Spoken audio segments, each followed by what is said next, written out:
Let's imagine an acorn that has fallen from an oak tree. This acorn has the potential within it to become a mighty oak tree itself. Given the appropriate conditions, it will automatically grow and accomplish this outcome. People, like the acorn, also seek to continually grow in positive ways.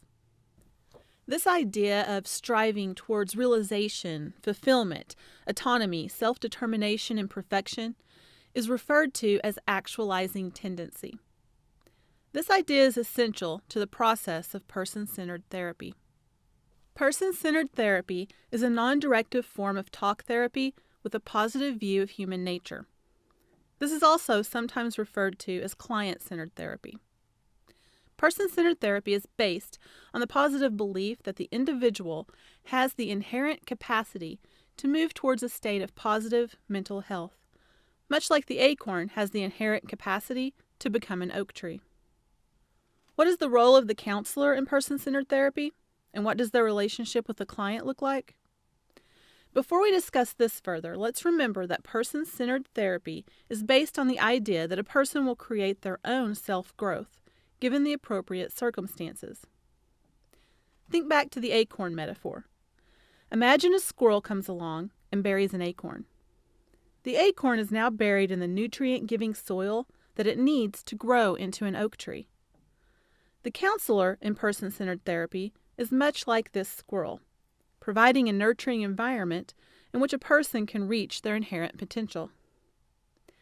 This means that the counselor does not control the therapeutic environment, interpret the client's behavior, or evaluate their decisions. Instead, they are there to provide a positive environment for their clients to experience the growth that they are capable of. In person-centered therapy, the focus is on the person, not the problem.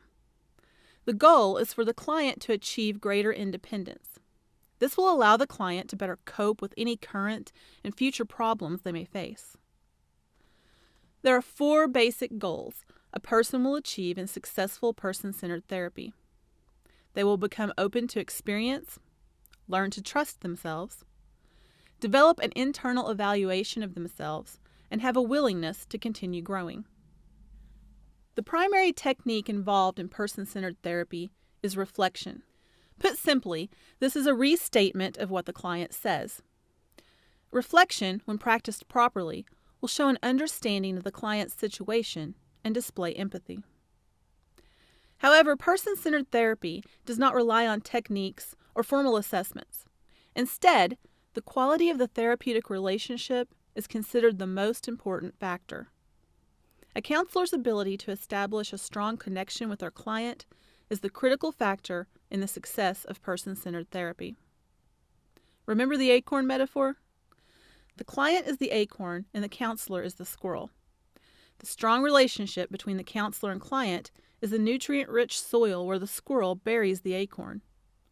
The counselor's relationship with the client nurtures their successful psychological growth, just like the soil nurtures the acorn until it becomes an oak tree. One of the main advantages of person-centered therapy is its cross-cultural applications. Person-centered therapy has had a global impact and has been adapted to fit many cultures around the world. Carl Rogers, the founding father of person-centered therapy, was even nominated for a Nobel Peace Prize for his work promoting cross-cultural communication. One drawback of person-centered therapy is that many clients come to counseling seeking more structure than the person-centered approach provides. Also, a more directive approach may be necessary with certain clients. Person-centered therapy is a non-directive form of talk therapy with a positive view of human nature. It is based on the belief that a person has the inherent potential for positive self-growth. This idea of striving toward realization, fulfillment, autonomy, self-determination, and perfection is referred to as actualizing tendency.